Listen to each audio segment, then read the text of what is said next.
Hello class 11 এবং 12, তোদের জন্য একটা ইম্পর্টেন্ট নোটিস। তোরা সবাই জানিস যে আজকে ক্লাস 11-এর one of the topmost একটা ইম্পর্টেন্ট পোর্শন যার নাম হচ্ছে ক্যালকুলাস। তার মধ্যে একটা চ্যাপ্টার ডেরিভেটিভ, তার ওয়ান শট করব। তো আমার যেটা বলার উদ্দেশ্য, যারা যারা ক্লাস 12-এ পড়াশোনা করছিস সেমিস্টার 3-র জন্য, তারা নিশ্চয়ই সবাই জানিস যে তোদেরও এর পরের পোর্শন ক্যালকুলাস, যেখানেও কিন্তু ডেরিভেটিভ আছে। তো আমি এই যে নোটিশটা আমি দিচ্ছি তাদের জন্য, বিশেষ করে যে সমস্ত ক্লাস 12-এর স্টুডেন্ট যারা এখনও চেন রুল ঠিকঠাক করতে পারছিস না, অ্যাকচুয়ালি ডেরিভেটিভ ঠিকঠাক করতে পারছিস না। তো ক্লাস 11-এ অ্যাকচুয়ালি ডেরিভেটিভটা শেখানো হচ্ছে, product rule, question rule, chain rule, এই সমস্ত জিনিসগুলো শেখানো হচ্ছে। অ্যাকচুয়ালি হাতে ধরে কীভাবে ডেরিভেটিভ করা হয় সেই জিনিসটা শেখানো হচ্ছে।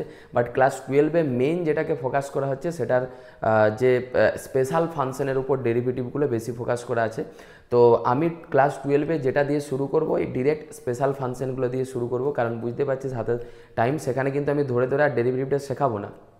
তো যাদের কোনো রকম অসুবিধা আছে, ডেরিভেটিভ যারা চেন রুল করতে পারছিস না বা যে কোনো ডেরিভেটিভ দিলে করতে পারছিস না, আটকাচ্ছিস, তো তাদের সবাইকে আমি বলবো আজকের এই ক্লাসটা করে নে, দেন তোরা ক্লাস 12-এর ওই ক্লাসটা করবি, দেখবি খুব সুন্দর বুঝতে পারবি।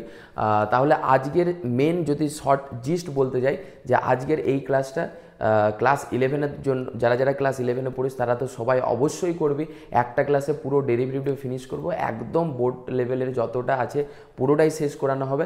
আর যারা যারা ক্লাস 12-এর আছিস অথচ ডেরিভেটিভ ক্লাস 11-এ কিছুই পড়িসনিস, তারাও আজকের ক্লাসটা রাত্রি 10টার থেকে লাইভে জয়েন হবি। তো এটাই বলার ছিল। সবার সাথে দেখা হচ্ছে রাত্রি 10টায় লাইভে।